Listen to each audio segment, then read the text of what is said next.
নারায়ণগঞ্জের ২৫০০ থানা প্রেস ক্লাবে প্রতিবাদ সভা অনুষ্ঠিত। NA71 TV. নারায়ণগঞ্জের ২৫০০ উপজেলার ফতেপুর ইউনিয়নের দক্ষিণপাড়া গ্রামে তুচ্ছ ঘটনাকে কেন্দ্র করে দুই যুবককে আটকে রেখে মারপিট ও তাদের মোটরবাইক ভাঙচুর ও পুড়িয়ে দিচ্ছে। তখন দৈনিক যায় যায় দিন পত্রিকার ২৫০০ প্রতিনিধি ও ২৫০০ থানা প্রেস ক্লাবের উপদেষ্টা রফিকুল ইসলাম রানা তার পেশাগত দায়িত্ব পালন করতে গেলে সন্ত্রাসী হামলার শিকার হয়, মারাত্মক আহত হয়।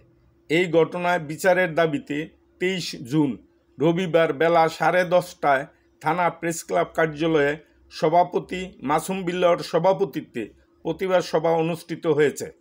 প্রতিবাদ সভায় পুলিশ প্রশাসনের কাছে দাবি করছেন সময় ক্ষেপণ না করে হামলাকারী সন্ত্রাসীদের আইনের আওতায় এনে দৃষ্টান্তমূলক এমন শাস্তি দিতে হবে যাতে সাংবাদিক, পুলিশ সহ কারো উপর হামলার সাহস না পায় সন্ত্রাসীরা।